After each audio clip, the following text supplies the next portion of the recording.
भाई खबरों में आगे बढ़ते हैं। आज की एक और बड़ी खबर है और सभी को सावधान रहने की जरूरत है। इस खबर के साथ जानलेवा हो सकती है। जनवरी आने वाली है और बताया जा रहा है कि ये जो चीन में हालात हैं, अगर नहीं संभले तो हालात खराब भी हो सकते हैं। चीन में अभी भी लाशें पटी हुई हैं। आप देख रहे हैं जहां तक नजर जाएगी आपको लाशें ही लाशें नजर आएंगी। चीन में अभी पीक नहीं आया, तब हजारों जानें रोज जा रही हैं। अगली तस्वीर दिखाइए जरा। ये आप देख रहे हैं एक और चीन की तस्वीर।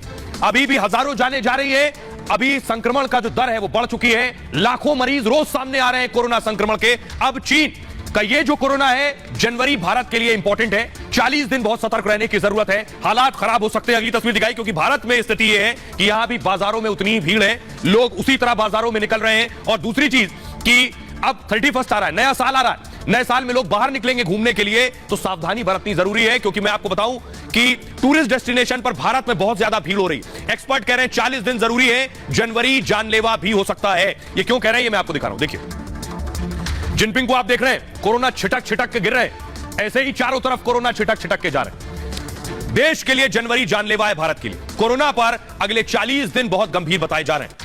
एक्सपर्ट्स मानते हैं कि चौथी लहर भी आ सकती है। भारत में 3 लहर आ चुकी है, चौथी लहर भी आ सकती है। पूर्व एशिया में मामले बढ़ने पर 35 दिन में भारत में लहर आ जाती है। यानी पूर्व एशिया में मामले बढ़े तो भारत में 35 दिन में दिखने लगता है। चीन के साथ अमेरिका, जापान में भी संक्रमण बढ़ गए हैं। जापान में बुधवार को 415 लोगों की मौत हो गई है, जो कि एक दिन में मौत का अब तक का सबसे बड़ा, सबसे ज्यादा आंकड़ा है। 3 लहरों में, अगर मैं बताऊं 3 लहरों में सामने आया, मामले धीरे धीरे बढ़ते गए।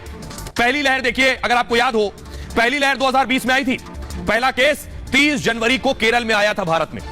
पहली लहर का जो पीक है 17 सितंबर को आ गया था। यानी पहली लहर में पीक आने में 6 महीने लगे थे। और उसके बाद इस दिन 98,000 नए मरीज भारत में सामने आ गए थे। 10 फरवरी को पहली लहर कमजोर हो गई थी।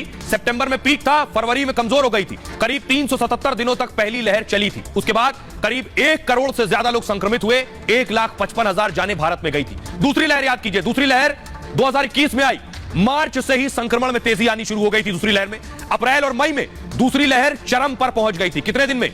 सिर्फ 2 महीने में भारत में पीक आ गया था। पहले में 6 महीने में पीक आया, दूसरी लहर में 2 महीने में पीक आया। 61 दिन में कोरोना ने तबाही मचानी देश में शुरू कर दी थी। हर दिन औसतन 2000 से ज्यादा कोरोना से मौतें होने लगी थी। 6 मई को दूसरी लहर का पीक आ गया था। तब तक एक दिन में 4 लाख से ज्यादा केस सामने आ रहे थे। ये दूसरी लहर थी। अब तीसरी लहर देखिए, 2021 में 27 दिसंबर को शुरुआत हुई तीसरी लहर की। 21 जनवरी को इस लहर का पीक आ गया। यानी 27 को शुरू हुई दिसंबर में और जनवरी में पीक आ गया। कुछ दिनों में पीक आ गया। इसीलिए कहा जा रहा है चौथी लहर का पीक बहुत तेजी से आ सकता है।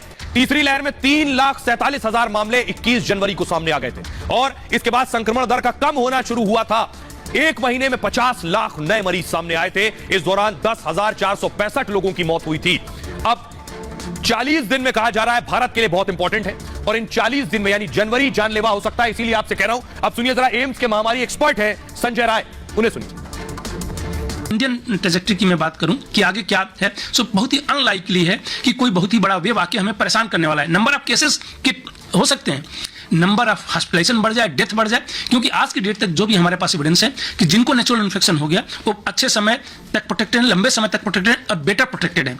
तो और जिस तरीके से इन्फेक्शन सेकेंड वेव में हुआ था, उसके बाद ओमिक्रॉन इस साल जनवरी में आया। जो भी हमारे सीरो सर्वे थे सेकेंड वेव के बाद ही बता रहे थे कि करीब 68% पॉपुलेशन कंट्री लेवल पे, कुछ स्टेट में 80 to 90% तक हो चुका था इन्फेक्शन। उसको देखते हुए कहा जा सकता है कि हम बड़ी अच्छी स्थिति में।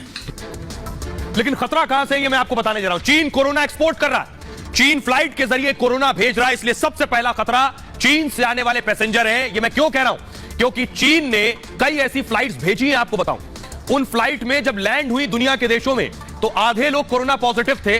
देखिए इस रिपोर्ट में।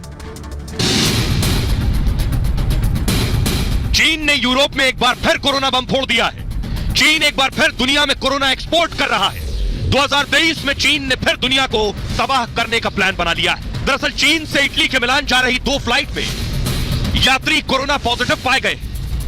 एक फ्लाइट के 92 यात्रियों में से 35 यात्री कोरोना पॉजिटिव पाए गए हैं। चीन की दूसरी फ्लाइट के 120 यात्रियों में से 62 यात्री कोविड पॉजिटिव पाए गए हैं। इतना ही नहीं, कोरोना किंग जिनपिंग ने चीनी नववर्ष पर विदेश जाने के लिए लाखों लोगों को वीजा जारी करने का फैसला किया है। इससे पूरी दुनिया में कोरोना फैलने का खतरा मंडराने लगा है।